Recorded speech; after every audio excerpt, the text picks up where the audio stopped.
in a space, we are of the space. Welcome to my story session by TiE. So I'm here to officially welcome our the guy who is going to introduce the guests. Okay, so Arvind Chaghi is the founder and CEO of Almara. Almara, right? Yeah. Almara is a startup company based on tech, focusing on unorganized distance education. So I welcome you. You very know about our guests. Thank you. So we have two special guests for my story session today. Please welcome Mr. Gopikrishnan and Mr. Finaz Naha.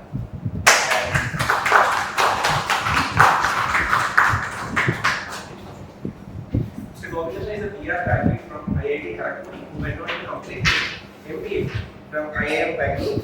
He has extensive experience in affordable housing, architecture, real estate, and retail. Mr. Gopi is currently focused on R&D for designing and developing better homes, drives more product in his current role as co-founder and CEO of BuildNext. BuildNext is actually a tech-enabled company that drives and processes the growth of affordable housing in India. Mr. Finaz Naha graduated from NIT Calicut with a BTech in computer science and went on to his MBA from IIM Bangalore. Finaz is passionate about technology and data analytics and utilizes them for growth and continuous improvement. Finaz is currently co-founder and CEO of BuildNext. Please welcome both.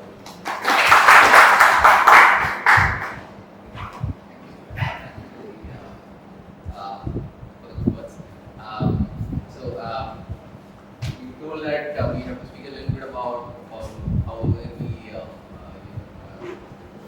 like a little bit about our story, and then we were told that that we probably have questions for us to answer.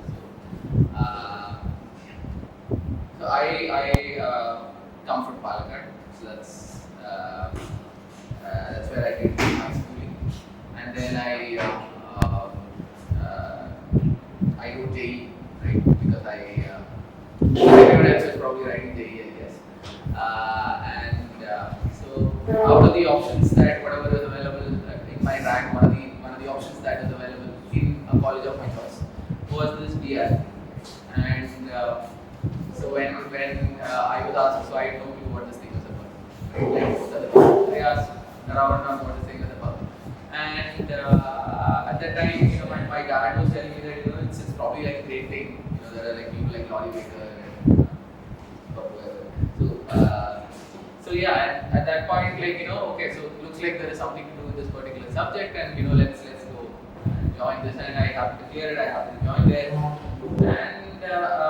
And when I was working there, I figured out that this subject, although there was a whole lot of scope in architecture as a subject or building as a subject, it wasn't exactly progressing the way that all those other departments where my friends were working in.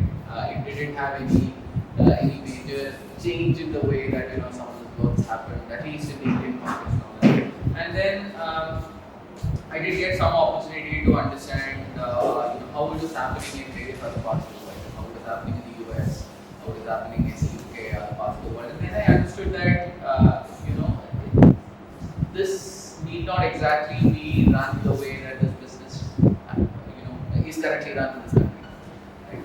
And at that point, we kind of it was kind of obvious, right? I mean, we were also spending say 30%, 40%. The Indians were also spending 30%, 40% of their wallet share, right? The family income share on homes. But then the quality, the lifestyle that people were getting wasn't exactly the same. It was not as great. And then then we tried to figure out why or what those reasons could be, and at the same time I could see that in my college, I was at IIT Kharagpur, or in a lot of other colleges, other places, there were a lot of innovations being made on the technological front. In terms of we could build homes like this, we could build homes like that. This thing would probably save money, that thing would probably save time. But then none of this was actually coming to the industry. At that point, I thought that it's probably a market problem, and I need to understand how how the market was working. I needed to basically understand how what is the reason why this technology transfer is not happening? What is the reason why this industry is not getting structured or whatever? And I told this in my IIM Bangalore interview, and probably they liked it, so they gave me an entry. And of course, I did not think about any of this. During my time at IIM Bangalore, I was organizing the culture fest there. I was also organizing all the parties there. Where there was also partner in crime, so we were basically doing that. But then after that, we were kind of sharing notes. So in my previous experience before this, what I was doing, so I was working for this company called Gopikrishnan based out of Bombay, and we were investing in affordable housing properties. So the mandate of this particular company was to invest in affordable housing properties. And at that time, there were people like, so there was organization like BBHC, the Britigal was there was another organization, Janatha. So across the country, what people thought, in fact, like even now there are some companies who basically going in that direction. What people thought about affordable housing was that let's create large township kind of stuff, right? 100 acres, 200 acres of 10,000 homes, 50,000 homes in one shot, where each home was probably say 300 square foot or 350 square foot or something like that, so that the ticket size would come down, and we would basically go and pick this up in areas where the land cost is also as low as possible, so that the overall house would probably be available at 10 lakh, 15 lakh price point, right? So basically, people are trying to bring down every other aspect of it, but then. Like it was kind of apparent in like a couple of years of investing that this is probably not going to solve the problem, because most of the demand which came into these properties was not end customer demand, it was investor demand, right? So like let us say I would buy one of those properties expecting some appreciation, so that I'll be able to probably sell it for 25 lakhs or 30 lakhs after some time, right? Which basically meant so people were not staying in these apartments, right? Now that was kind of a wake up call. Right? So we were trying to figure out why people are not staying there. And then we figured out that what people are currently staying in the way they're staying, because that is how they'll actually be able to live. They need to travel to their sources, locations of work.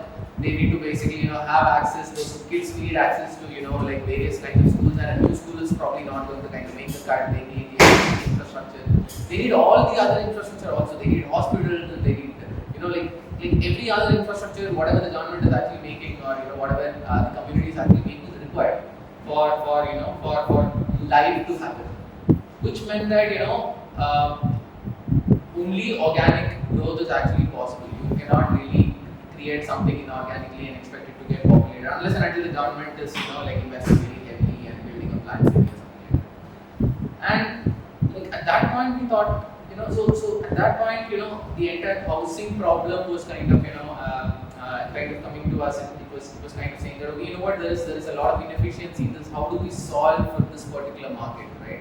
So currently, the average construction was probably like a single story house or small multi-family houses. It was completely fragmented. There was no one who was able to kind of scale it, and there was absolutely no data available so that you could even track what was really going on. You could not basically judge how things were, because there was no baseline for things, and it was like an extremely fragmented kind of position out there. And what we figured out was that if you were able to link all things together using some kind of technology platform, you could probably add value. You could probably create better houses at like equal or lower prices, and essentially create like a much improved lifestyle for everyone who is who basically come to us at like the same prices or whatever. And so that's how we kind of started the journey. But then it wasn't an easy thing to kind of convince someone that we're going to build the entire ecosystem, right? So if I go and tell like an investor or even like anyone for that matter, even if I went and told my father that what I'm going to kind of rebuild like the entire construction ecosystem, like it didn't make sense. So I had to kind of tell it to someone who would probably believe what I was saying, and that's when I rang Finaz up. He said, let's probably try to do that, and he said yes. Maybe yeah. So I'm not an architect or a civil contractor, anything of those sort. Good computer science engineer. The kind of stream everybody used to take at that point in time, in 2004-5, computer science engineer. So it was like going with the flow. Graduated in 2008. I worked with IBM for a couple of years. I realized that coding was not really my forte. When I joined IIM, like noticed and did a lot of stuff, but mostly non-academic stuff. So that was how we connected. So from campus, I joined Amazon. So I only wanted to work with e-commerce companies at that point in time because Flipkart was becoming a huge thing. We're talking about 2012, right? Flipkart was becoming a huge thing. They were in campus.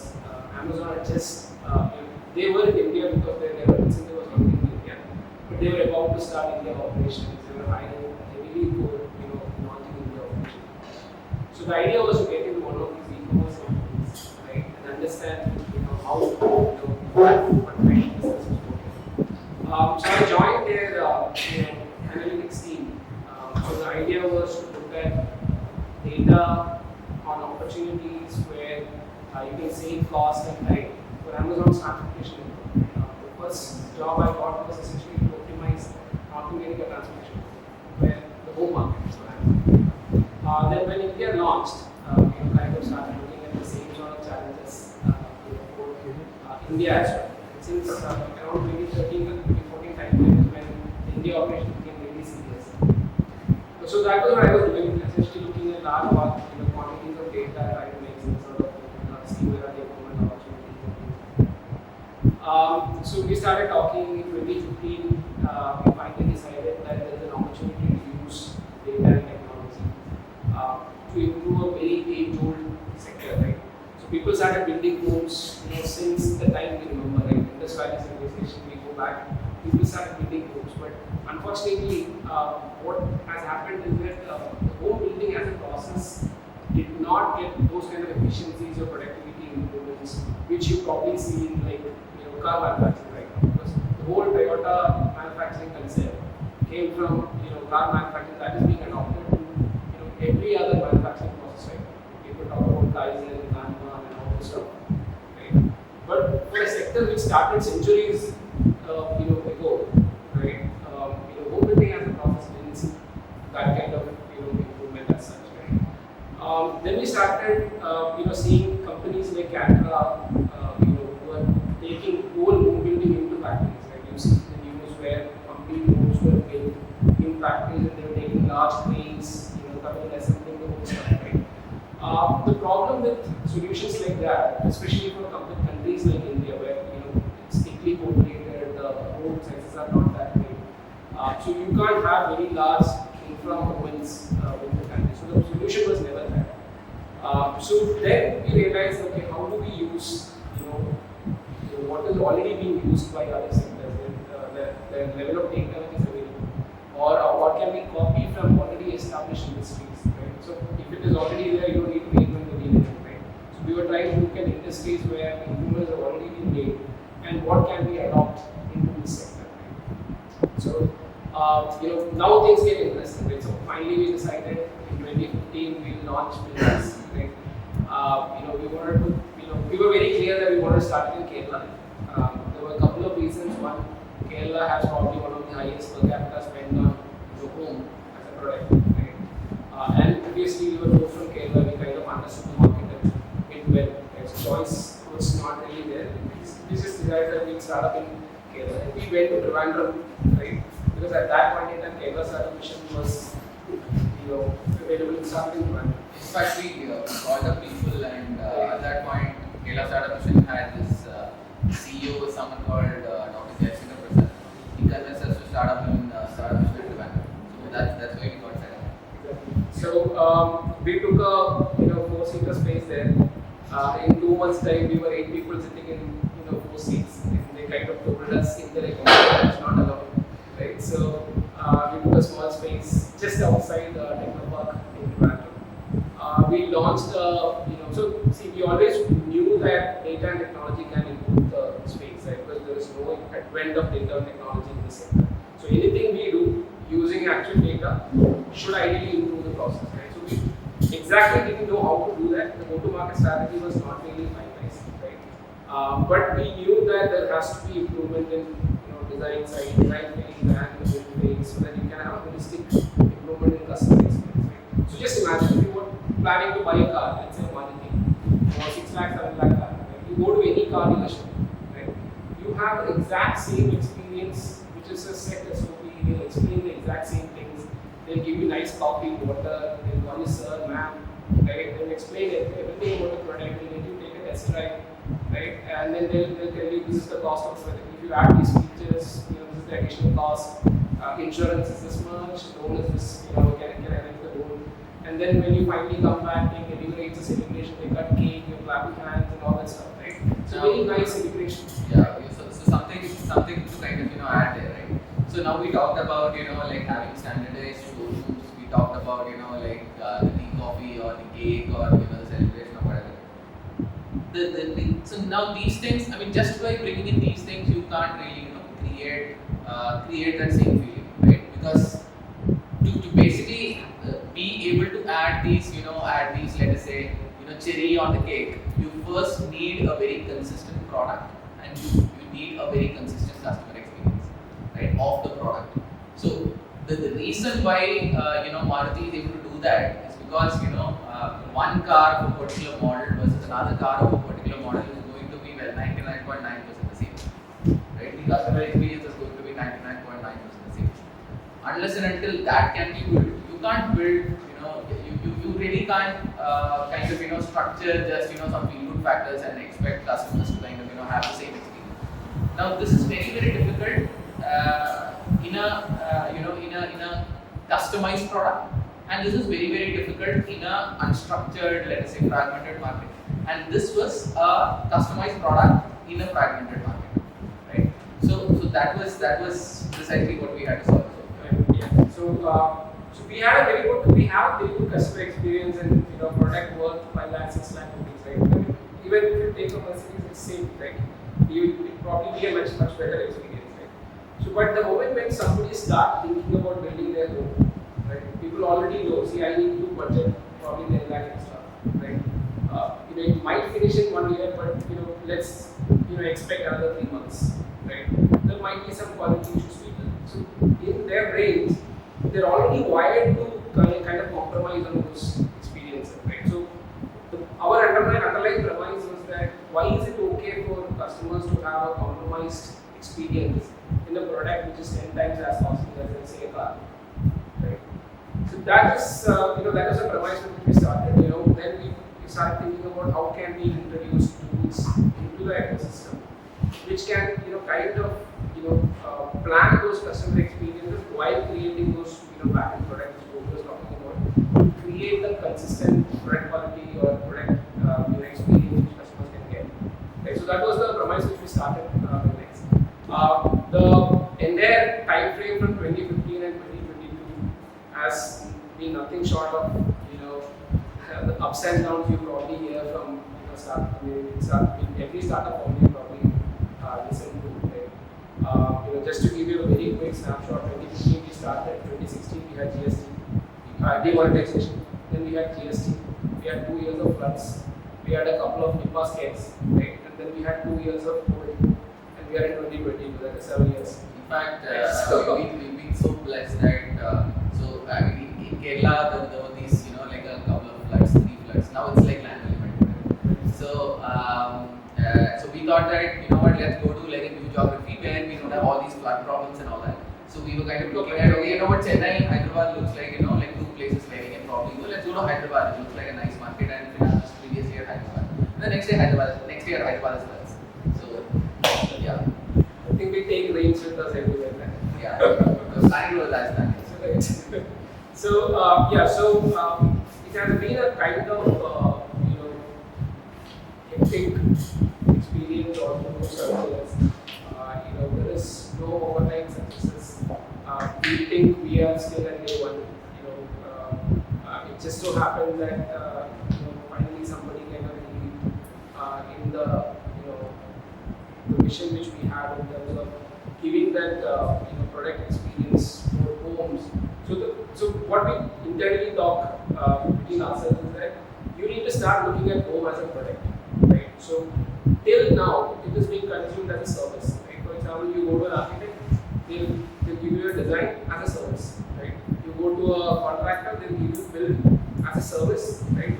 service contract billing is done, their responsibility is done. Right? So how do we create the product thinking into this sector? So that was what we've been doing in the last couple of years, especially during COVID. All those lockdowns and everything actually gave us a lot of time to thinking of our own. And what has happened is a lot of research and development has gone into the way you can design better homes, right? Build better homes, right? Now it is not the cool sexy stuff where you take everything into a factory, build it and then kind of assemble and all that. It doesn't work because if you create a solution which really needs to make an impact, it can be or it should be actually available for the mass market, right? So the moment I take it to a factory, then the cost numbers we're talking about is not really a feasible number. And so how can we use data and technology in the current process, right? In the current design process, in the current building process, and create those incremental improvements and consistency of product experience. So that's what is happening. You want to talk about the design Yes, so essentially the way that we are basically organizing the product, organizing the delivery of it is by essentially breaking down every single aspect of both design and building. So we have, for example, how do we understand cars? How do we understand which car is better than the other? So there is going to be like a detailed list of functionalities, a detailed list of features by which we are able to understand. Okay, what in this car, let us say the bottle holder is larger, or like something as simple as that. Plus, like everything else, right? So the gearbox, the CPU, the whatever, right? Now, how can we also think about homes like this? So, do homes also serve certain functions? Yes, they do, right? In homes, you basically do a lot of different things, and this is not a standardized. This is not maybe as standardized as as cars, and this will also include different kind of personas, exactly like cars. Like there will be someone who wants to drive in a sporty manner. There will be someone else who wants to basically take a lot of cargo. There will be someone else who basically wants to like a slow, comfortable ride, right? So there are different personas for which different cars are suited. So how do we also understand personas and accordingly design? How do we basically allocate space so that someone who's basically spending more time in a particular space, so for that person we are allocating more area into this particular space and all that. Now a lot of these thought processes are there in an architect's head when if you basically ask one particular architect about one particular question. But the sum total of all these problems is so large that it becomes almost impossible for any architect to basically consider every single one of these in every single one of the homes that they build, right, or design. So we essentially broke that down and we created structures by which even if the architect or the customer is not thinking about these things, we basically have default solutions basically based on every one of our homes. There are aspects like daylight, there are aspects like ventilation, there are aspects like cost efficient designs, aspects like space efficient design. We've created objective toolkits which is essentially able to tell us that this is better than that, and you can basically improve this particular score on this particular plan by basically making this particular changes, right? Heavy on R&D, that kind of stuff. And similar thing basically happens for build. So essentially, if you basically break down the way that homes are built, so every home kind of looks different from one another. But for example, flooring or let us say tile laying in one home is very similar to tile laying in a second, in a second home, a third home, or whatever, right? Or for example, the RCC work fundamentally is very similar. So we basically broke that down and further divided it in terms of the way that the work has to be done, or the technical specification of that particular work, the level of tolerance in that particular work. We broke that down into standard operating process. We broke that down into dependencies. We broke that down into essentially transactions, material transactions, labor transactions, different service transactions, so on and so forth. So what BuildNext toolkit or technology currently does is that it breaks down what seems like a complex activity into very simple trackable stuff, right? Either a material delivery or a labor delivery or a service ticket or a so it essentially makes it a combination of, let us say, the kind of operations that an Amazon has plus the kind of operations that, let's say, Swiggy or an urban company has, plus the kind of operations that, let us say, an IT company has, right? So that's how this has been structured device. And in all of these things, we have essentially deployed some kind of a continuous improvement framework. So the toolkit essentially is able to deploy information and capture or track how this data is actually like how the actual market or the operations is responding to the particular changes that we are investing in so far. And at scale, we are basically able to get data. So instead of now, let us say let's say me as an architect was doing the same job, the amount of information that I'll be able to absorb is limited by the amount of places that I can personally go to. The amount of places that I can deploy this information is again limited by the amount of places that I can personally go to, right?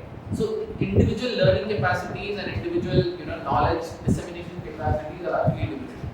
But this is not limited once you are able to create a system where the system is learning and the system is able to redeploy this into different places. This is precisely what we have done. Essentially, we now have the capabilities to maybe build hundreds of or hopefully thousands of homes in the near future in a very standardized kind of format, right? So it's a little bit like distributed manufacturing, and so for example, manufacturing in a Taiwan or closer to our own places, manufacturing of a VKC essentially doesn't happen in one factory, it happens in smaller factories, and everything has certain quality control processes, everything has certain different processes and set up things in a particular manner by which we are able to achieve consistency. Let's say like a very high level of consistency and a very high level of consistent quality, consistent customer experience in across all of them. So this is what we do. We are right now present in we're all across Kerala. We're doing things all across Kerala. We're building homes. We are building homes in Hyderabad. We have just started building homes in Coimbatore. And last week I was in Bangalore. We hopefully be building a few homes in Bangalore also, starting maybe in the next couple of months. So this is where we are. And we know a lot of geeky stuff. We kind of get carried away when we start talking about what we do. Please feel free to ask us questions. We'll be happy to answer. Otherwise, we'll keep talking about what BuildNext does. Not probably what you want to hear today. Yeah. But, yeah. I'd like to know what you call yourself. You're not a builder. How do you place yourself? We are a technology enabled builder. We are a builder. Yeah.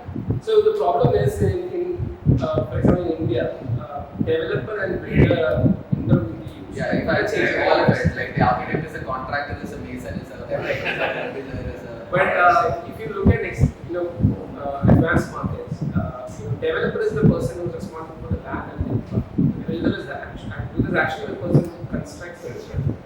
So in that sense, we are a tech-enabled builder. So is it a platform or? So see, if you ask whether Amazon is a platform, Amazon has a platform which is helping Amazon to basically collect orders and deliver, right? So similarly, but then at the end of the day, Amazon is a retailer, right? The platform is helping Amazon as a retailer, right? It's like that. So we have our own platform, like a very extensive platform which helps us in creating advantages by creating a layer of technology end to end in the entire building process, right? But what is our product? It's homes. So we Basically, the platform has information on materials, on labor, on machinery, and which combination should go to achieve something, right? The information on that. Design standards. It is enabled to take information feedback back from all the sites which is currently going on and continuously improve on the hypothesis. So the backend is like that. There is a hypothesis which we continuously test with the site data. So it has a purchase model, it has a sales model. Yes, so it has tools which will manage the experience customer has at each stage from design to delivery. Yeah, but the back end you have inventory management, Yes. purchase management. So we don't hold inventory ourselves. So the information, so you can look at it as a curated marketplace. Right? From where to pick it up and with what kind of data. So you have vendors listed. Yes, we have a curated list of vendors. So it's You can go to a vendor through your platform. not like that. So for the customer, we are the home builder, right? It's like I am responsible for my product. So it's just like Lenovo putting as the laptop for you, right? The component might come from different people. The Apple looking up using Foxconn's stuff, right? But ultimately you go and ask questions to Apple. Similarly, we're looking at home as a product, right? So we are responsible. How is like the customer, the person who's coming in, they're saving on budget? Yeah, so how it works is, so let's say most of our customers have a land parcel of their own, right? So that is where we start with, right? And they're walking through any of our experience in this. So we have 1 year in Uttam, right? Which is very recent. You're welcome to. Yeah, Please. yeah, pretty good stuff. But yeah, so there it's like the experience which I explained for car when you go to purchase a car, and getting all the information what you should consider and all that stuff. So here also it's like a knowledge center where you walk into the experience and then somebody will explain all sort of things about regarding design, how efficient design should be, ergonomics in design, kitchen countertop height, and all that stuff. Right? There is virtual reality there where you can check out projects which are similar to what you're looking like. You want to do. And then you're talking to an architect of our own, telling them, okay, I have this plot of land, this is the size, I want 4 bedrooms, 5 bedrooms, my family has this many people, I have a newborn, and I have a person who requires special assistance, all that kind of stuff, right? Then there is an approximate budget which they mention, this is what I have in mind, right? They go back, our architect meeting, our design team meeting, put together a design program which kind of captures what they told and share with them. They give us an okay. The first initial model is created in VR, and they come as a family. It's like an event, kind of come, kid and everybody will come. Spend 3 hours checking out the VR. Then from there they will probably tell us these are the changes. I need this room to be slightly larger. I want this room to be more luxurious. This room I will need this much. And they'll go back. And call them a second time and change the speed. And then that is the model which we do. So everything is designed up and engineered up. And then they're given a point out price. It's not like so. Right now we are forced to adapt to the market practices, but the idea is to give them a point out price and give a price prediction. Yeah. This is the amount which we think it's going to cost you to design the equipment. Anything above it is not us. So let me kind of put it like this, right? When the customer is basically finalizing the design, what happens inside the BuildNext system is that the BuildNext system kind of breaks it down into something like your e-commerce cart, right? Which is like hundreds of basically items to be purchased, which are mapped down to deals, which are mapped down to particular processes, which are mapped down to certain things.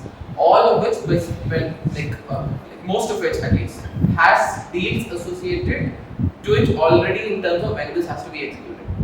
So now this is a completely automated process where backend deals are already backing up all these things.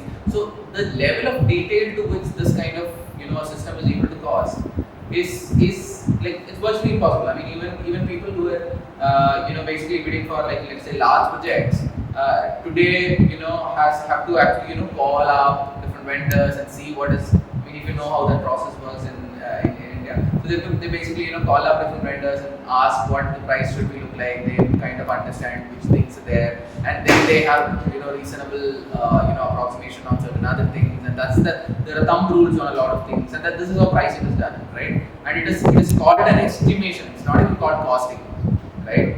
It's called estimation, and so that's one of the key things that we are basically trying to push the bar on, right, using our system.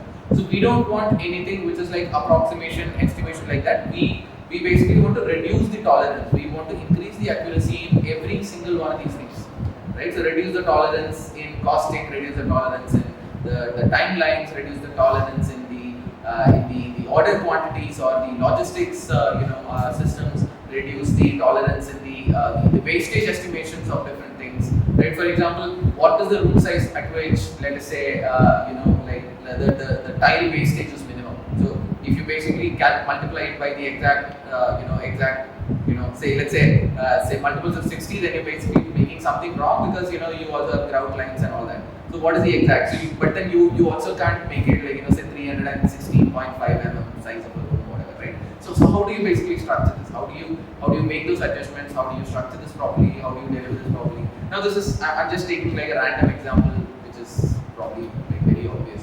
So it's still an ongoing. No, sorry.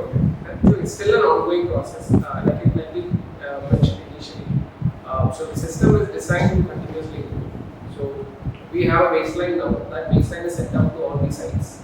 We start collecting data on the baseline. Then once we have enough data points, we go and recheck whether the baseline is correct or not. Make the adjustments. The new baseline will go to all the other sites.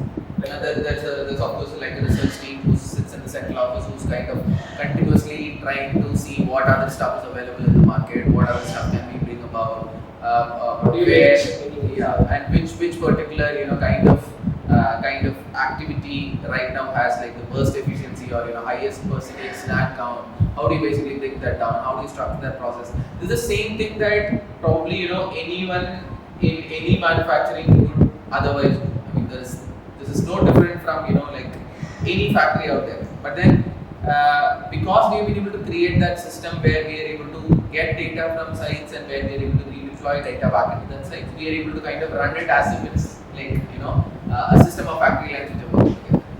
That's it. Yeah. That's it. So, from a customer point of view, first if I understood correctly, you are in supplying system, so you are now offering a one-stop solution for home building products. So, from a customer point of view, what are the key benefits? Vis-a-vis if he or she goes to the process plant themselves, key benefits. Now, it's a better home at the same price. Yes, same price. So now, what does better actually mean? So better can be, let's if I have to kind of break that down into two things. So one of the aspects will be just in terms of the quality at which different activities are actually mentioned, delivered, so on and so forth. One of the aspects will be the amount of functionality which basically gets backed in, and the amount of pre-planning which is done so that every single aspect of the lifestyle can actually be maintained. One of the aspects will just be in terms of let's say how large the space feels because of the space planning and all that. There will be aspects in terms of sustainability, in terms of how much daylight is there, how much cross ventilation is there, how comfortable you feel, how healthy the life is. There will be another in terms of, let us say, what are the kind of specifications which are available at that price point, not just in terms of the materials, but also in terms of the design elements which are typically available in that price point. Now, let's say there is design optimization, there is cost optimization. There is design optimization, cost optimization. What about time? From design, pre-design to right. So we have had situations where we have been able to kind of bring down time. We have had situations where we have not been able to bring down time as well. But then we probably like in that scenario also, because of all the supply chain disruptions and all that, most of this development basically happened during this whole COVID period, and the supply chain itself had a lot of disruptions, unpredictability going on. The right kind of let's say data with respect to how we are able to organize time will probably, it has just started coming in, right? So the way that we kind of think about it is that we put more time in the design phase, basically make sure that all the planning, everything is done, so that the timeline in terms of build can be controlled and reduced as much as possible. And there are also some external factors in this whole process. Everything is built on-site? Yeah. So there are whatever we can take away to factories, small factories we can take away. Yeah. So the idea is to come and assemble those. How many units should I be completed and what is the cheapest one? That will give me a sense. Right. So we've done about 60 units till now in terms of delivered. Right now under processing is some 100 or something. 120. What is the quickest time perhaps? The quickest time will probably be around 7.5 8 months. This square feet of. We average 2,000 square feet kind of building. Excellent.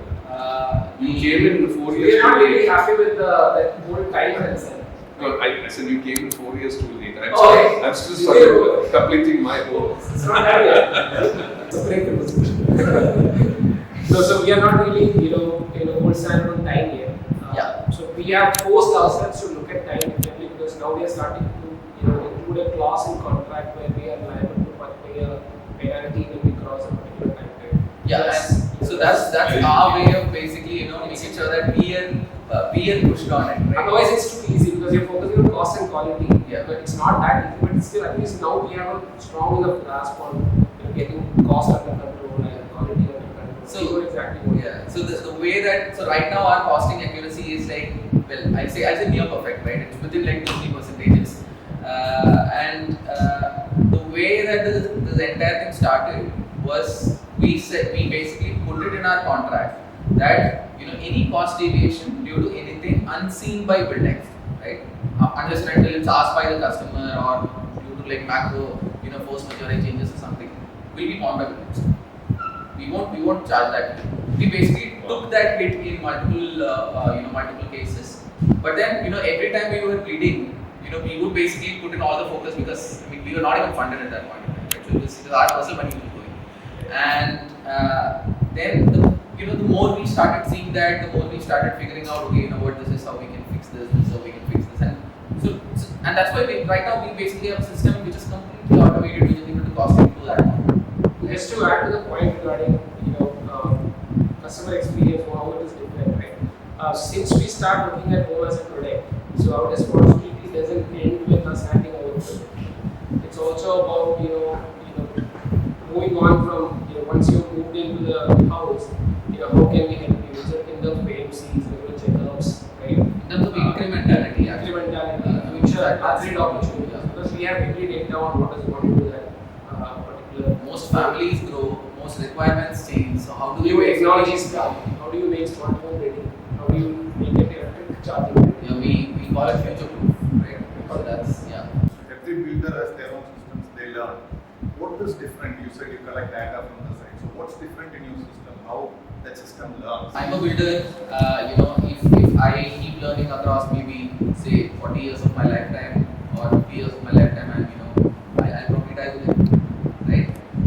Where does the learning go after that? There will be a particular percentage of that I might be able to pass on, and a particular percentage that I might not be able to pass on. And more importantly, even if I'm learning like that, there is a limit to how much I will be able to absorb as a person. There are individual capacities, right? Maybe you will be able to learn more than what I'll be able to learn, but it's still limited, right? Instead, when we are basically making a system learn, the system is able to learn these things to a much deeper structured level, right? For example, our systems has information on what is the right productivity or what is the productivity range in every single one of almost 700 different activities which go into different homes. So an average home has around, let us say, 50-80 activities which are basically required. More complex home will probably have 150 like the max. And we have this repository of almost 700 different activities which go on to each home. Some of them will be there in every home, like RCC will probably be there in every home. So, and every one of those, we now have an understanding of what is the right material, usage, how much wastage is required, which kind of material, what kind of delivery process is required, what kind of storage is required, what is the quality check there. We understand what is the bed productivity. We have information about what is the gang size. So, for example, now in construction there are masons and helpers, right? So what combination of mason and helper is essentially giving the best kind of productivity, which kind of activities information that we have. We have information on which particular vendor is high productivity, low productivity, what kind of training can basically make a difference. We have information on what kind of dependencies are there in each kind of activity. We have information on what kind of snags have historically happened in which kind of activity and how to basically cover up that snag, or let's say repair that snag and go forward, and when to repair that snag and go forward. We have information on which kind of standard operating process is creating higher snags, which kind of standard operating creates lower number of snags.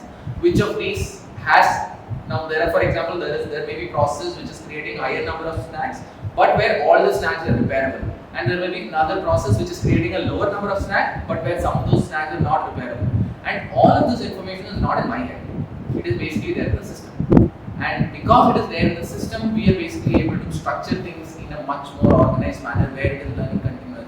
And at some point, this will go beyond the, maybe it already has. Some point this will go much beyond the scope of what a person or like an organization, even maybe like if I treat it as a group of people, can absorb and deliver. Just to add on, it might sound very good, it's also very exciting. Right? For example, we onboard all kinds of vendors, right? Different kinds of vendors, painting vendor, classroom vendor, all those kind of vendors. In different regions, so you have some vendors who are regional, some vendors are very hyper-local. Right? We do it in Hyderabad, we do it in Coimbatore, if suddenly, so let's say we have an assumed productivity of 70%, so this is what we expect, 70% productivity, 5 people go, this is what I expect, the top level of work to be completed in a day. And suddenly you see a huge spike in the value of work done in a particular day. And then you have teams already set, you will go and check, okay, what exactly happened, why did we have a productivity spike? And you suddenly realize the guy has started using a machine which he has found out. Now the moment that happens, that's a learning process. Now what we can ideally do is create that as the new SOP. Say that this is a machine which has to be used for all that such work in entire business system. Whether it has happened in Hyderabad or Kerala or Coimbatore, it doesn't matter. Now if you compound that with the number of activities which Gopi is talking about across number of sites, we just see the amount of data we are trying to process, which is not really easy in a standalone project management software. And kept on refining. Right. So when we started off, it's all market average, right? We find out what the market is operating at right now, and we say that okay, this is the market average, and we start. Let's say the average is still the same as whatever the market is, but if the variance, or let's say like the distribution, right? If the standard deviation is too high of the distribution, then we know that that process cannot work because you can't cause that process properly. So you need a process where the standard deviation is lower, right? Now, all of this is very very simple or mundane, like you say, in terms of this is already been deployed in every other sector, every other industry, every other manufacturing process like that. But to basically be able to deploy these things in all of these activities that we're talking about, that's probably like what we have been able to build up. So yeah. So at which level you are capturing the data? Yes. In fact, all of those things that I was saying are essentially databases that we have. I just counted the databases and No, I mean, nation won't be, keying in those data. Right? yes. They are. No. Machines. So of course, yeah, people are doing. That's But then then we have to create mechanisms to ensure data quality. So data quality is like I said, And how easy is it for them to enter? Right? It cannot be a complicated stuff where the project engineer is going to the site and then trying to figure out how to enter this data. It's just three data points. And it's as simple as yeah, and one of the things that we figured out was that data quality was getting heavily impacted if we were depending on people to basically count our process and then enter data. So right now what we do is we give a data, auto-generated data, and ask people to kind of respond to it only if there is a change. So now our data quality is improved like that. Now how do you auto-generate data? Now that is another problem altogether, right? So like basically there is there is depth in every single one of those aspects. Data quality is there, data consistency is there, as in like the how consistent are you basically getting data? You should be missing too much data points, and yeah, I mean in fact even the way that all of the data is structured is very important. Sometimes it may not be in readable formats. You basically need every data to be objective because otherwise you won't be able to run. And so, for example, how do you objectivize something like quality, right? Again, like I'm probably like almost all of us may be able to give answers to all of this. But what we've probably done, or what we've been able to do is to basically just act on it over time. I mean that's what took us like so many years. We are very excited because we are trying to create a brain, which kind of takes all this data and takes decisions on its own and all that. It's very exciting for us. It might sound very, stupid or trivial for people, but the idea is we know what are the kind of responses to particular data which comes in the system. That is manually being done right now, whether it happens in the HQ or anywhere. Now, how do we codify that? So we're calling it central planning system. It's being designed as a brain. Yeah. So just to kind of So in the more evolved markets, right, let's say the US or the UK and say Japan, right, there are home builders who are delivering 10,000 homes, 15,000 homes, 20,000 homes, right? So why and they don't have any technology or any kind of structure systems like this. So why are they able to deliver? Why is that not happening in India? The government or probably a quasi-government body has actually created standards in these countries. So for example, in the US, if you're building a home, in every 10 feet you basically need a socket to be there at a particular height, right? There's a particular count or a structure to the number of screws that your gypsum should basically have if it has to be used on a particular if it particular purpose, if it has to take a load. Or for example, there are standards in terms of how much insulation should basically go inside your drywall depending upon whether you're in Florida, whether you're in Chicago or whatever, right? And basically it's called a city, right? So basically someone from the government, the approval authority will essentially come visit every building and ensure that all these standards are followed, and only after that will any building get approved. And because it is like that, and because of the way contracts are structured, anyone who has delivered say 5 or 6 or 7 the similar kind of work 5 or 6 or 7 times will automatically know what to do or how to do it without having the requirement for either. And because of this particular structure, you can kind of count on people to deliver exactly what is there on the books in these places, right? And now, because it has already been standardized, because it's already run like that, all these large organizations are actually because it's not dependent on trust anymore, right? It's basically some kind of data which is already playing underlay, right? I mean, again, there may be issues like productivity changing or something like that, but then there are standard rates which are set by the government. So you have to make a work inside that. Someone may be making 10%, another one may be making 15%. That's fine. Create all these standards for a place where all these standards are not set. Simple answer is you actually have to create the standards yourself. We have building codes like that, at least not really. Not to that level, not detailed, right? So we basically have building codes which allow for a whole lot more flexibility. So for example, this window can be different from that window, can be different from that window. It doesn't happen. I think we have more detailed standards for large infra projects, which is mandated by the government. Nobody is bothered about how you build your house and what are standards and all that. So the tradesmen in the market are not really trained on the same standards. Each of them will work on their own stuff. Because the paint color is controlled, I think, in development. Well, see, the government has mandated how to build roads to a last level of detail, and I'll be glad if some of you can tell me which of those roads are exactly built exactly like that. See, there is a level of the level of detail to which these things can be controlled are also dependent on too many different things. I mean, it's Tool on the back end, which is further driven by ML machine learning. Right? you call it a project management. So that's a technology that you're deploying for. Okay. So there's the two questions. One is does the property owner, the customer, get insight into this? Is there a Everything what is going on inside. right? It's really transparent. It's transparent, but it's not at a level where, so for example, there is too much, say, Without a site stuff visit. is sold and all that. Without a site visit, can he or she understand?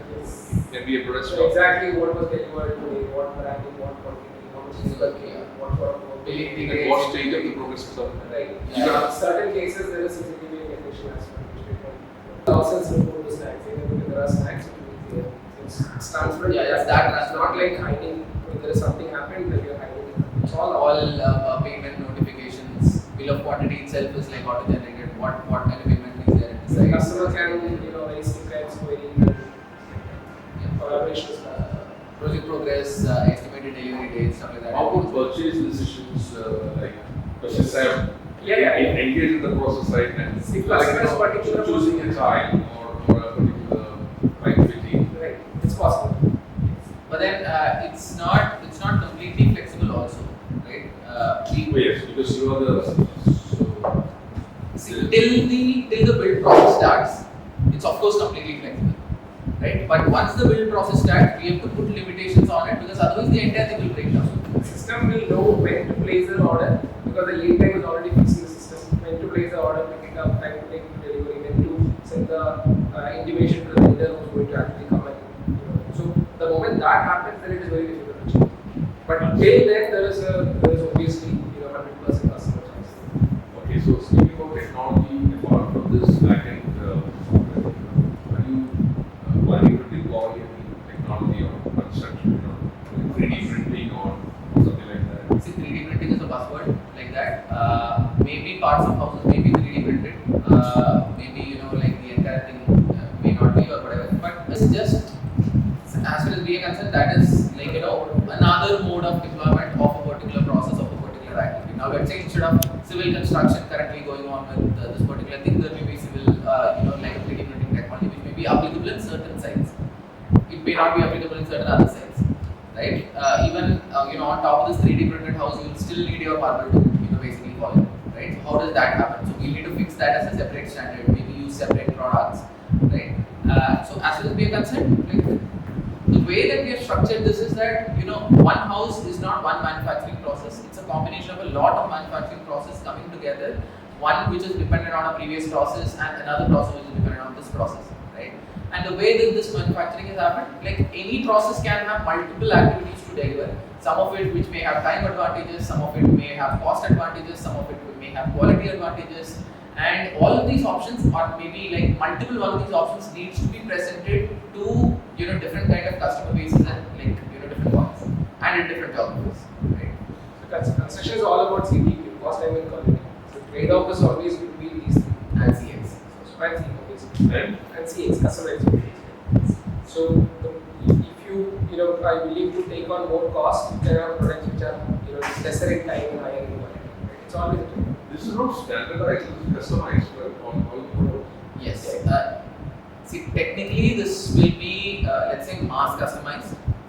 But mass customized as in technically, what we're trying to do is that the customer is actually selecting from a set of options. But like the number of options are large enough that no one essentially feels restrained. No, I mean the plan layout. All custom. You're not to the materials. That's coming from Materials, number of activities which are available. coming from an enhanced set of limited options. Right, number of features. We look at it as product features.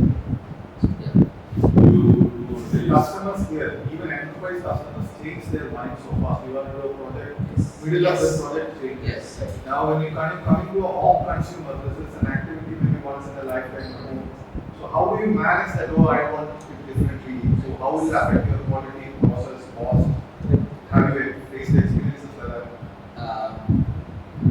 that? See, this was one of the most important challenges to solve. So, in fact, in our heads, we kind of think about this whole product development being in phases, and one of the first problems to solve in the phase one of this thing.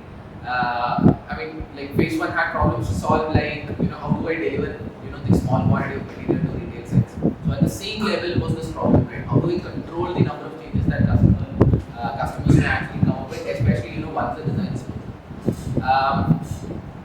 When we kind of tried and basically when we tried going into like further depths, understanding the requirement of changes that customers have. Most requirements were coming from one of two problems. The first problem was that customers didn't fully understand what exactly was going to get built, and we had a solution once we understood that, which is showing the customer the exact thing, right, in virtual reality, right, the exact same product, exact same stuff, exact same specs. The second problem was that there was a large consideration set, or there was maybe certain information which was not part of the original planning or the design process, which was not thought about before the point where the stage request was actually made. Right? So it could be like a particular functionality or a particular requirement in terms of how the functioning of the particular phase was happening. The solution that we did at that point was to basically map out all the different requirement sets, map out all the different functionalities, and make sure that the customer is at least going through once and saying yes or no to every single thing. Again, this doesn't solve this problem 100%, right? I might have a change of mind, right? So today I want to basically, sit with my family and do something. Tomorrow I want to basically, do something else. I want to basically, dive in the swimming pool or something, right? I mean, it doesn't solve changes like that, but it changes all reasonable, right? Like change requests, right? It basically removes all the reasonable rational change requests. I think change requests are less than 5%. Yeah, I mean there is still stuff. So for example, some new Vastu consultant may come in and say that this is not okay. I want to change, and it will still go to change. I mean you can't do anything about it. At least not. Right. Are you able to bring on a state, like another relative coming and saying that no, this is not? That's always happened. That's part of the So process. how do you manage that? It's the process, right? I mean, see, so they're all influencers, right? And when the moment you're talking about home, it's a very emotional product, it's a very expensive product, right? You will see a lot of influencers, including like the grandparents or the customer. It doesn't matter, right? The only thing we can portray is that see, we have already considered all the information which you wanted us to consider, right? And all the build process exactly following the standards is already being set. Now, even after that, the change request, you have to account for the purpose. Let's kind of put it like that, right? Now, super structured product line, that we can think about is probably cars. You buy a new car, your friend is going to come and down, right? You have to live with it, and you have to kind of structure things in a manner that, at least you understand the logic of why you are basically making a particular decision, right? So one of the biggest challenges we are facing right now is that, see, home as a product doesn't have a benchmark, right? So you only build it once in your lifetime. At least 90% of people will only build it once in your lifetime. Now, let's say somebody chose me, BuildNext to build it home, right?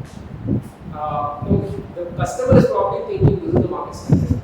Even if you go outside, you will get all these services because you're offering right now. Now, if it is somebody who didn't choose me, then the person actually did not realize what you're offering. So either way, there is no benchmark. It's not like you ordering stuff on Flipkart. If you order once, you got the right stuff. You order twice, you got the wrong product. Third time, you got the right product. After a point, if you order 10 times, you get 1 time wrong. Right? Unfortunately, in home building, you don't have that benchmark. So the biggest challenge we face right now is to continuously reinforce the customer with the message that you made the right choice. Right? So that is something which we are trying to continuously portray to the customer, saying that see, this is how otherwise this is how the process would have gone, and this is what we're doing, and that's a week in week out process.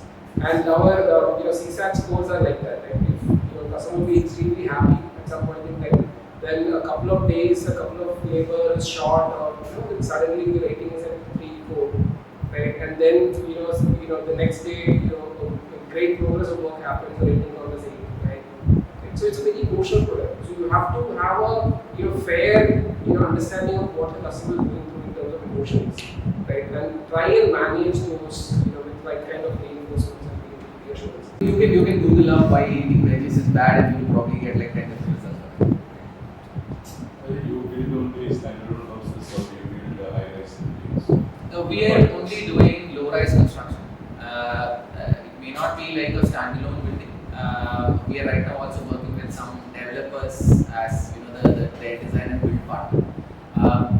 We expect, or our thought process in terms of the larger understanding of the market is that the market has small multi-family units. The market has single-family houses like independent home building, and the market has like villa community kind of stuff. Villa community also kind of works like the independent home construction only, but the sourcing is different. The sourcing is not customer wise. The sourcing is like okay, one bunch comes in one shot. Although the building process is exactly same. So at some point I think these are going to be probably functioning as different same standards. So we have to structure different ones like that, and then there are different segments, different kind of motivations, customers. So some customers basically build to it's basically the functionality which matters to them. Some customers it's probably the luxury which matters to them. Some customers for whom it's basically value which matters, right? So So for for your revenue, you said you were doing 60 projects. Yeah. What's the average square feet per each what you charge? Square foot rates vary between from place to place, and it varies like significantly between, let us say, Kerala and say Hyderabad and all that. Because of multiple.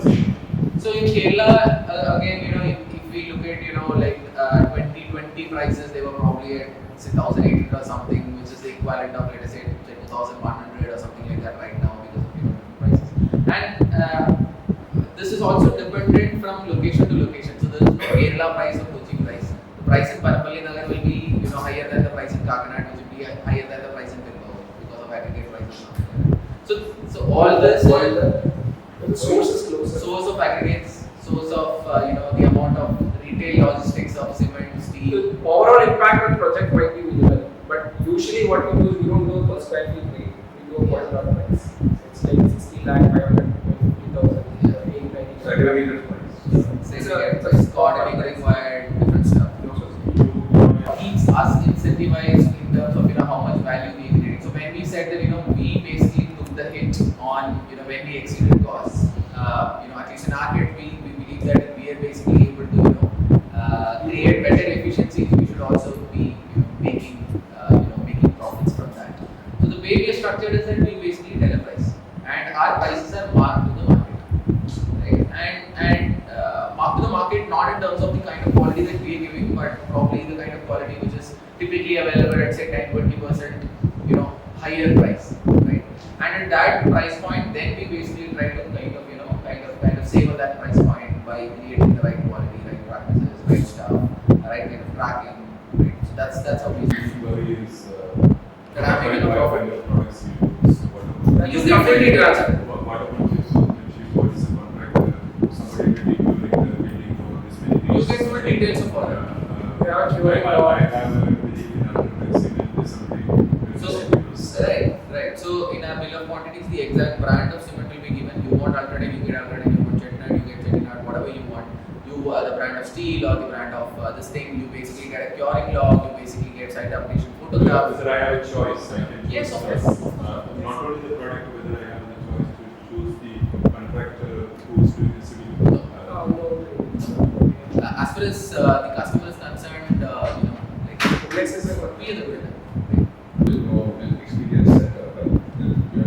Yeah. In fact, so what we will tell you rather is we can basically tell you the curation process of what is the curation process by which any particular vendor would have gone through. So we will only take up a vendor who has basically completed say this much quantity of work, or these kinds of labor tradesman is available, or these kinds of training has been completed.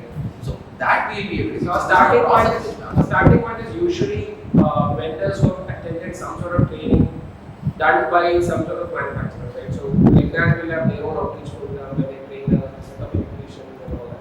That's our starting point. Then we go visit their site. So there is a detailed onboarding process. The problem with giving the customer choice on contractor is that then it limits our capability to one, aggressively question and make the person follow the process which we have said, the SOP which we have said.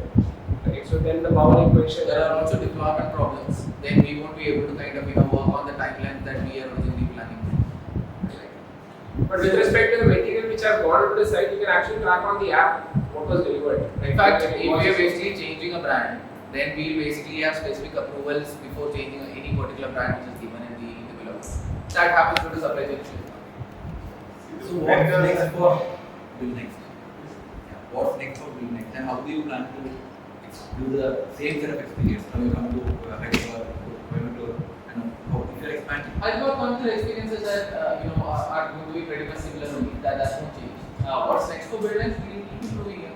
We don't think we are we don't think the differences right now are as visible as it could be. Right? We probably make them even better. Right? When you have expand, how do you feel the same set of experience to already competitive? See, anyone who's building a home is a competitor only. As per your standards. Exactly what we do, probably not yet, but there are a couple of names who are trying to organize this market. Yeah. But it's approached in a completely different way. There are players like Yeah, let me also kind of put it like this, right? We don't think this is a one winner kind of market. This is a market where there is going to be multiple players. We just want to make sure that in the next 50 years also we are probably the best in this space, right? In terms of cost and quality, in terms of deliveries. So our homes should be the best homes to live out there. That's what we basically think about, right? I mean, there could be, someone cannot like my face and go to a home. It's completely alright, right? So yeah. Contractors in this building space, if making contract, not obviously inconsistent. I mean, they'll say they'll come, they'll not come. So how do you manage any thoughts on that? Yeah, As a home builder, Yeah. when you do it on your own, you're just a one-stop. So if you hire them, They have the power of consolidation. you touched upon the right answer. So the way we onboard is as a long-term relationship. Right? So what is the biggest problem contractors face? Right? So they have labor on their payroll. They need to continuously deploy this labor so that they're not Otherwise they are on a loss. Otherwise they are on a loss. Right? So what we can give them is assurance of future work. Right? As long as they are adhering to our standards and deploying the right people, correcting. So we don't expect them to be the best guy on the first job. Right? So are they available to feedback? Are they improving? There is a long-term relationship. There have been vendors in the system where we were just giving one work initially, now they're only doing business work. Right? So it's how do you do account management with vendors, right? It's like that. So the most important thing is assurance of future work. See, how do you essentially ensure that people behave in a particular manner? You have to make sure that incentives are aligned. So to make sure that incentives are aligned, how do you basically look at it? You have to look at what exactly is that they are worried about, right? If we basically stop and think and maybe talk to them, boss, what is your problem? How can I solve it for you? Right? This is my problem. So both of them can be solved in this particular. So right now we can actually tell them whether his labor is productive enough, whether he is going to run into losses or not. Because we have that information. There is a team who can immediately call the vendor and say that you have to be wary because at this point phase you might not make any money on the contract. We agree with that. Is there any target customer people of certain income bracket? Not really. So we usually take up projects worth 20 lakh or more. So that is what we are doing. Yeah, so we 20 to say 30 lakh also we have a Very limited number, right? Mostly it is around 50-60 range, 50-60 lakh range. On an average, speed on the higher so I'm guessing that people who have basically picked us are people who are probably a little bit more, appreciative of technology. Maybe people who are a little bit more, let's say, experimental, maybe like that. Because most people might have like a relative or someone, that who would probably be doing something like this. So someone who's willing to kind of trust with someone else, like let's say someone like that. And mostly these people, mostly our customers would be looking forward to something better than what is there around them, right? Some kind of improvement. But then again, I think they're not exactly like a qualifier, right? Mostly the people who experience doing it themselves and suffer will directly come to having something technologically and structured. That's the problem, right? If you know somebody who has gone through it, the likelihood of them coming to us is very high. Right? But then I mean, even if now let's say so both of us are friends, right? I mean, unless and until we are like really thick, I'm not going to kind of rant about this to my friend. It's probably going to be like so I basically somehow finish everything and then do a nice housewarming party and kind of rant about it. Because see, usually what happens is people generally employ a contractor who's locally available, right? There is no point blaming about that guy to 5 different people because nobody knows that guy. Right? So people generally expect and accept the fact that there is going to be some sort of deviations in cost and time. It's in their brains that you have to adjust, right? But then you make the most of it, like Gopi said, you conduct a nice housewarming party. But the moment so now I'm going as a branch there, right? That comes with a lot of challenges for me because I'm very visible, right? There is actually a point making a complaint about this. You don't do it. Right. Because for the expansion work my house, I'm like, I'm going to figure something in structure. Right. No, so you were also talking about what is next for us. So as we were discussing earlier, we're not really happy with the time factor of this interview, right? So that is something which we are heavily working on. How do we improve on that aspect? The other part is like Gopi said. Right now, if you go and look at one of our sites, it might not look different than a site that might be other site, right? So even though there is some mental in the matters where we definitely work safely and how we keep staff, but from the onset, if you look at the next site, it doesn't look that way. We tried that in Kerala when we started. We had to pay some, right? So so essentially what happened is now we are focusing on making those productivity improvements within the site, and how do you make it visible for the customer that the site is being run effectively and efficiently, right? That is something which we are working on. The whole time factor which we are working on, and the other part is obviously expanding. Right? So we want to launch Bangalore pretty soon, and hopefully Chennai in 6 months down the line. So the idea is to have a strong presence in South India in the next 1 year or so. So there are certain bits and pieces when you look at it where you will actually need more disruptive stuff. So it's big, but then like even when you make like a let's say disruptive change in one of it, it's probably only going to impact say, let's say 1% or 2% of the entire process. So at the entire process level, it will still look incremental, right? But then there are a lot of these things that we can kind of put our fingers on and kind of keep improving. And it's so for example, there are design standards. There are basically so many things where functionalities can be improved, functionalities can be structured and basically more aligned to the Indian way of life. And when I say the Indian way of life, again there are like so many different Indian ways of life, right? And so basically there's a whole lot of improvement in terms of design timeline, design process, how to basically make sure that the improvement or so I mean we know about generative design problems and all that, right? Which can be applied here, right? But then so right now we are probably only showcasing 2 different options. With some generative design tool, maybe we'll be able to showcase like 10 different options and then also rank in and put it in front of the customer with all the advantages and disadvantages. Now so there are improvements across the board which can like when I keep or say when BuildNext keeps improving these things day in day out. At some point, the difference between what is the average experience or the average product and the difference and the product or the experience that BuildNext is basically offering. At some point, it becomes just too large to basically not be visible, right? Even right now, it may be visible in bits and pieces here and there, but to basically make sure that it is that large, is that visible, create that barrier for entry is what we're looking at, right? So at some level, that we are right doing that, we are not. So we are working on making sure that the moat is stronger and stronger, larger and larger. Can you tell me how was your journey from 15 you started to right now? The team is around 145. So how was your scaling? How was your funding? Initial time? You told me that you were working with sharing for people, right? How was your journey? You want to touch upon it. I greatly learned about working. Would you like to touch upon that? Right. Sure. So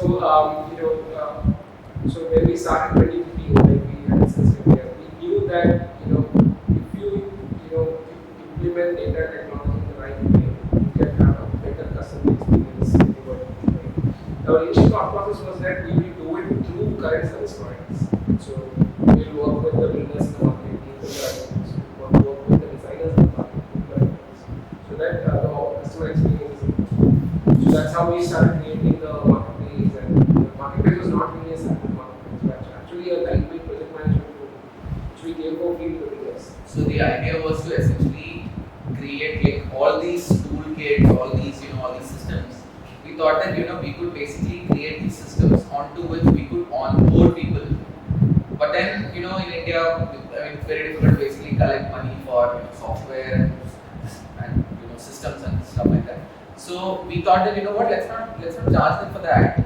Let's basically give that as a free offering because we're talking about a fragmented market here. But then if we're able to collect data through the software, then we will be able to layer a marketplace on top of it.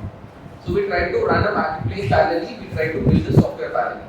Now the marketplace basically got people have started using the marketplace. In fact, not just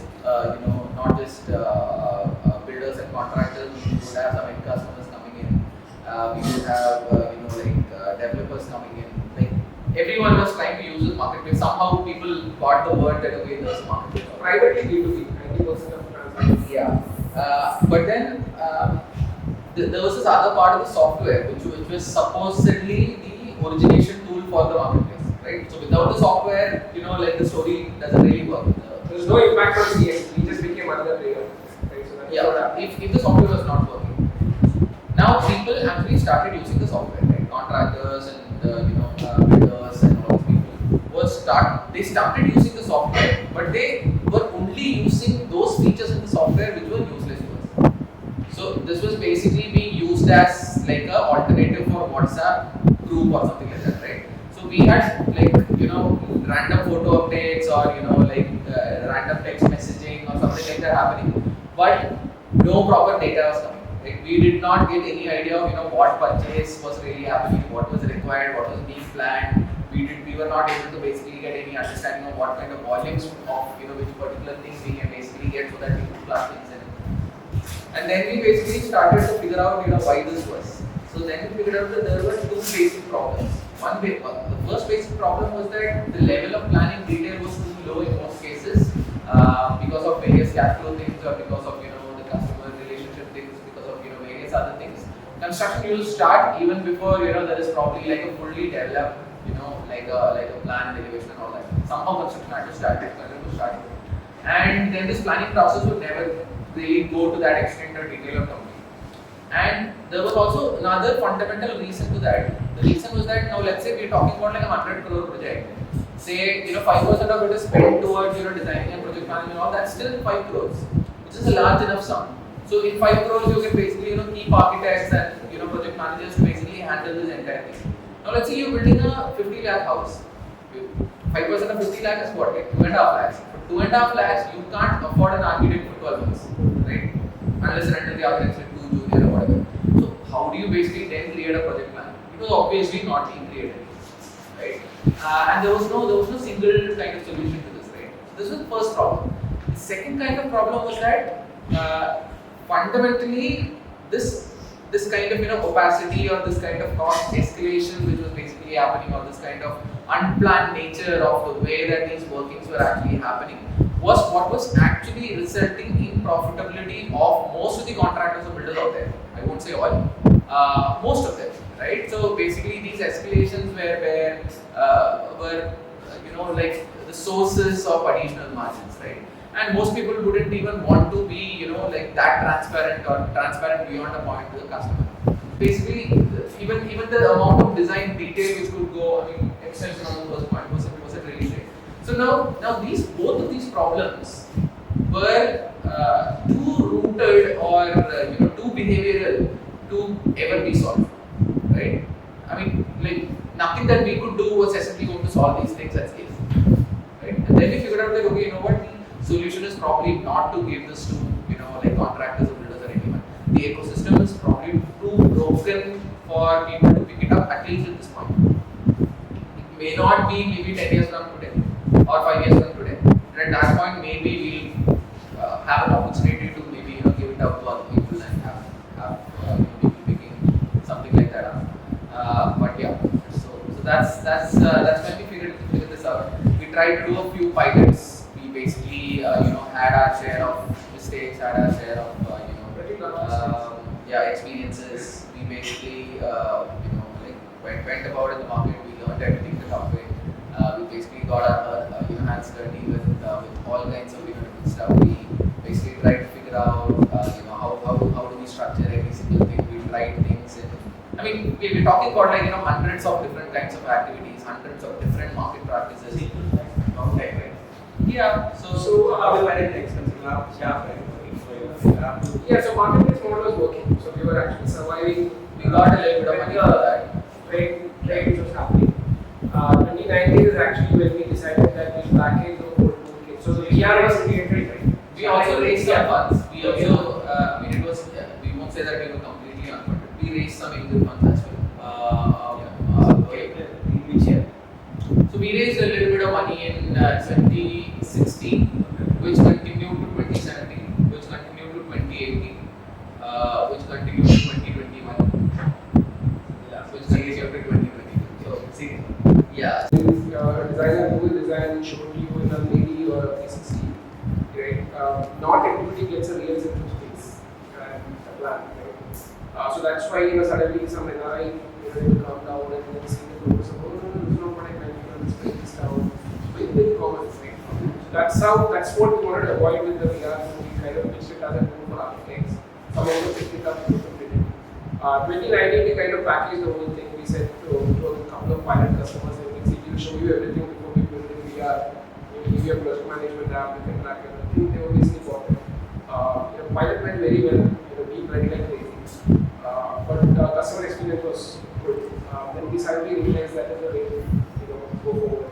2019 we started, in December we started campaigns on IT-enabled home construction. So that's what that used to be our tagline at that point. IT-enabled home construction. So that used to be our tagline before. Now it is home scrapped with love and data. Right now it's home scrapped with love and data. Right. So So December 2019 we started campaigns. In 3 months we signed up 60 projects, and then March 2020 happened. Right, that was And we lost like so 35 of them. right. So we lost a lot of them, because of COVID. But over the 2 bouts of COVID, maybe when those 2 years is what we delivered the 60 projects which we was talking about. By any measure of metrics, whether you compare the local market, it was still pretty impressive. Because, one company was existing. The good part is we have a very healthy pipeline now. So when we are talking about 120 million, that's just B2C. We have another 100 in B2B. This is where we work as back-end package development partners for small scale developers. That is a good opportunity as well. As part of the future. Customers We assist as much as possible, but we don't take the responsibility for it. it's your design. So we make sure that it is all legally. If they need corrections, But then that's not like basically something that we take the responsibility for. We give the sign, transaction drawings and all that. That's part of our completion drawings, everything is done by us. So design any options for the customer using the architect panel of architects or So we were not doing it till now. Right now we've started a pilot again to work with a specific set of external architects. Because now we are confident in our backend systems. So so the idea is for us to do all the engineering. So we will do for free all the structural MVP and everything. That way we are trying out some stuff. If it works out, it's still at a pilot phase. The last time we tried it was a huge blunder. because we were also not ready, the product was not really ready. We didn't have any brand equity. Right? So now we are working with a set of architects pilot where they will do the design and the customer communication. We are doing so otherwise your design fee was also integrated into the cost.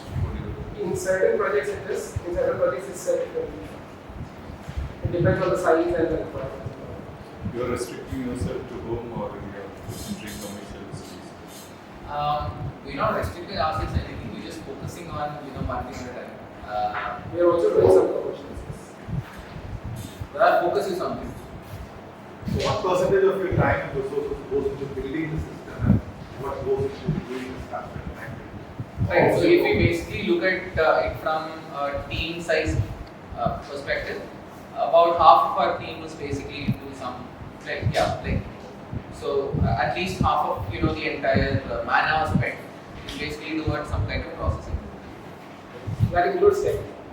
That includes tech. Yeah, that'd be around 10% of our 10 to 15% of this. Like other softwares, open source stuff which is available, integrated that in our system and all that. It was done everything. Yeah. It's a very specific requirement set, right? It's not really available as an off-the-shelf product. So we took some open source stuff, and now probably it's not even recognizable in number of features, number of iterations we've done. Yes, sir. I'm from the IT industry. Just look at how the backend works. And how is the basic response from the builders? From the builders, not the customer. That's You're not getting to builders, right? Yeah, in terms of the numbers, I think we have already told you. So that's the response. I mean, already established builders, construction companies from Kerala. Most of them are top builders. Yeah. I see it's a huge market, right? So if I'm a builder, a small scale builder who's doing 10 projects in Trishul, I'm probably still doing 10 projects in Trishul. Like, that work is still there. Right? A lot of our initial customers are people who generally didn't go to an architect design. So our initial days, our average size was around 35 to 40 lakhs. So those were the kind of projects where there was no architect. You just go to a mason, you do a plan, and you start the work. Right? So now it has come to a stage where there are customers who would have otherwise gone to an architect is also coming. That's why you see a slight increase in our average ticket size as well. But it's not at a stage where you made a dent in someone else's market share. Yeah. It's too huge a market for that. Like team size. It'll be around 20 people. Yeah, around, I don't know the exact number right now. It's somewhere there. There's some sort of hiring going on somewhere.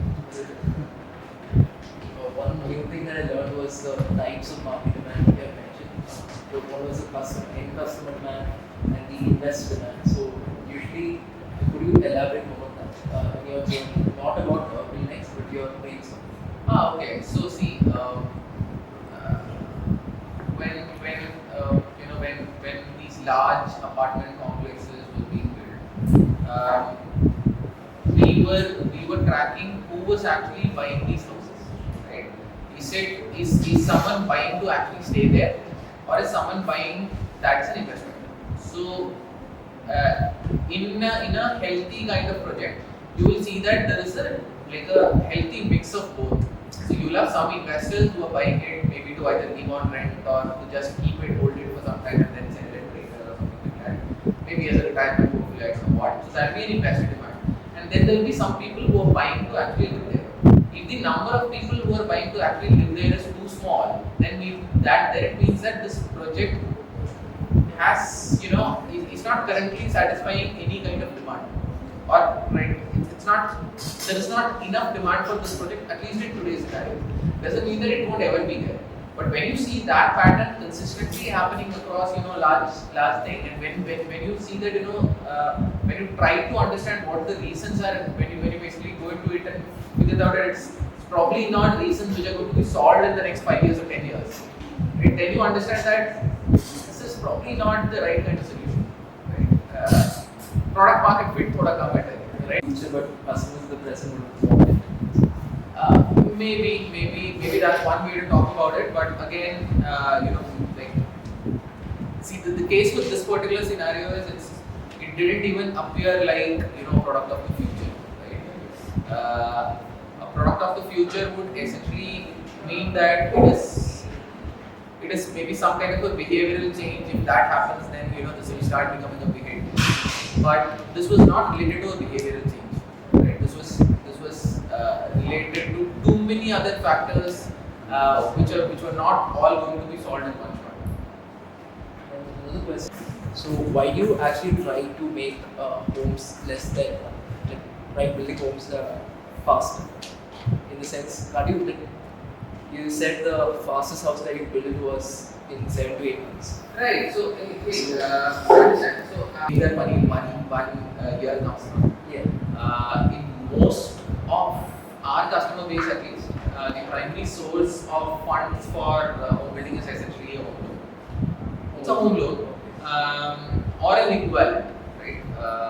Which may come from apart from the family or some other source or something like that, or maybe sale of some other assets. So it's essentially come from multiple sources, maybe. But it's not exactly money that maybe people generate as you go in the span of say 1 year, right? And typically in our experience, people would want to build homes which are at least worth, say, 2 or 3 years of their salaries. I mean, if I can put it like that. The general thought process in terms of how much money should be put in a home, like in a global standard, is that the EMI value, or say, so in some countries it can, like, EMI values and rental values and all those things can be kind of substituted. In India it can't be. But the EMI value, or the cost that you're paying on a monthly basis, approximately 30% of your salary. Right? So 30% of your salary combined, let us say, for 10 years or 12 years or 30 years or whatever it is, of your current salary is what your home EMI should be, is like the average standard. So now that's the first part of what you asked. Second part is why are we trying to build it in, say, 6 months, or like how are we trying to why are we trying to bring down the time? So there are two parts to it.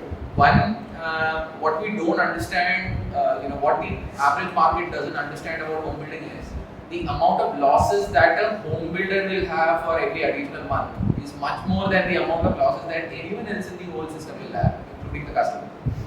Right? Because the sheer amount of overheads that has to be deployed inside itself is quite large.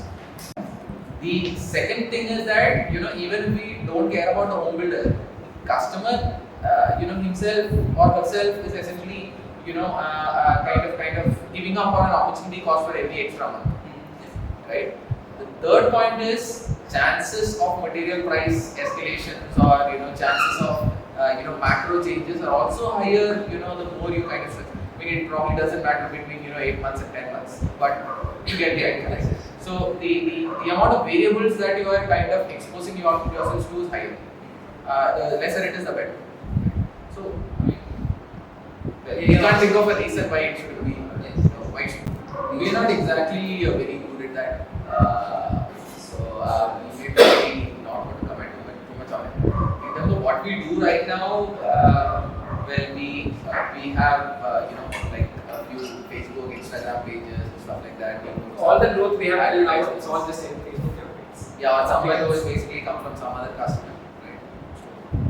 We're not exactly very good at marketing. I have an idea about that. Like in the case of cars, usually people post the cake cutting or the celebration part of it. Like you should kind of have a video for every housewarming of every house in India. Yeah. If the customer Started doing it now.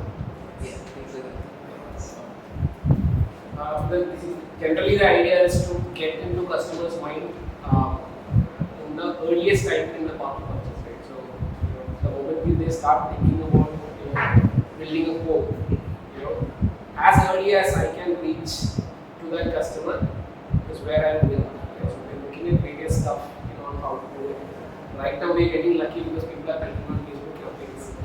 But yeah, that's not the idea. So, we are looking at more regional engagements and creating more brand awareness. It's kind of a high research product, right? So people, before they actually appoint someone to basically design or build their house, they would have probably spent like 6 months or a year or maybe like a few years just thinking about what all should really go into their house or how to arrange for the finances, something like that. That's it. We've not been able to identify a clear say path to purchase or something like that. We think it's all over the place, and half of the information that people kind of get right now are also let's say they're not exactly true, right? It could be like basically false information with regards to like how much things may cost. And again, like I won't say that they're lies. They're probably half truths, but there's a whole lot of half truth flowing. There are basically very random kind of information about things where so some part of it is probably not talked about. Only the other part is talked about, right? So it's, I mean, but then I'm guessing that's probably true about every fragmented or sector like that, or it's probably even true. I mean, even if it's not fragmented, right? That I mean, it's true about health as a sector. I mean, you have all sorts of information to us. My wife is a doctor, and like like sometimes like I've seen that mean, they get all sorts of information, and some of it which I can figure out is wrong, some of which, most of which my wife can figure out is wrong. But this is, these kinds of information, like basically people get. So what we think about it is that we want to actually get people to to at least know about us as early as possible in the process, so that we can tell people about about what actually matters. We can help them in their research process. We can maybe tell them more and more about what is important in your entire like your home building journey, and we can maybe give them tools for something like that, and like you said, right, maybe videos or stuff like that for validation. So like multiple aspects. But again, the more we think about it, we also understand that this is not going to be built in a day, right? Plans to Not really, because we know what it takes in the back end. The data has to be populated, has to be built in. So whatever time we took to learn, they'll also have to go back unless they hack into our system and get all the productivity. That's a different picture altogether. But otherwise, they'll have to go through the same journey which they have been on. Maybe not all the time. Maybe if someone is smarter than us, they probably take like say half the time. But at least that's. So what if they It's okay. So we're not sitting like doing nothing for so half the time is like 3 years. We're not doing nothing for 3 years. So we'll also improve right, ourselves. Right? The other idea is obviously as time goes by, the kind of data processing we have done already is going to make a significant goal which we are talking about. And the second thing is it doesn't really matter. The market is that huge. India makes what 30 lakh homes a year. Right? We are talking about numbers. Even if I build 30,000, we're still talking about a person. Right? I mean, It's not like probably like one of the largest home builders where we work 1% of India's market share. It doesn't make any difference. So it's not like what we said. It's not a winner take all market. Even in mass market retail, you have so many players. And all of them are making sense. So if you basically look at how this has happened in like the more evolved markets, so we can kind of know that this is how the market is functioning. There are brands which are catering to market segments, like there are like say apparel or retail or e-commerce or cars or anything. So there are the brands who are catering to, let us say, first-time home buyers is a separate brand, retirement homes is a separate brand, active living is a third brand. Right? So there are the brands who are basically catering to specific target markets and in specific income segments. Right? So that's how markets have evolved. At some point maybe we'll be focusing on, let us say, some of the segments. There will be some other player who is focusing on some other segments and so on. One final question. Is here touched upon having a kind of a brand thing in every house that you build for BuildNext. Could you go more about that? Like, I think it could be something a certain color for every house that you build. Right. We don't think that like anything overtly visible like that should probably be there. We will probably maybe have like a small QR code or something on the But I don't think something on the face is going to be appreciated by a lot of people. It's very intrusive. Right? Since you had tried something like that before. Not really. No. That was about basically making under construction sites look different. So having like a BuildNext board or something like that in an under construction site. We'll probably validate it again, somewhere outside of Kerala. You do the green sheet thing, right? That is standard. Yeah, all that we do, site wrapping and all that we do. But then, so right now we are also thinking about things like, even when the site is under construction, there is some things that we've already standardized, like site arrangements and things like that. Again, like when we say we standardize, there is also adherence after standardization. So this is one of the items where our adherence percentage is still like 70%, not more than that. It's not very great. So the truck may come and unload the materials in a different corner and go out, and you can't do nothing about it, like at least half of the time. So there are some site adherence methods and all that. So we mandate like a temporary shed, we mandate certain storage conditions, we mandate There are all stuff that which stuff. you don't see at site. We Yeah. pre-sort a lot of materials in the sort center before we send out to site Yeah. because to reduce time wastage and sorting out stuff at site. Minor improvements, but makes a lot of difference. But at the end of the day, we believe that like so an organized factory looks different from an unorganized factory, right? So the thought process, are we able to make differences at a level where there is also visual impact, so where you're actually able to see these things. So it could be so right now, say for example, we are marking certain things in the app. Where if we can also maybe create like a small physical marker at the side which kind of shows that okay, what these things have been covered. So that could be a difference. Again, like, we don't have an exact answer. That's not something that we have solved for. But we think that there should be some kind of a visual identity which is present at that level also. So hopefully solve for I it. think we have to close it. And we'll have a networking session, so that time you guys can have a personal one-on-one. So I thank Finaz and Gopikrishnan for coming to industries for the TiE Kerala Mysore session, and it was actually a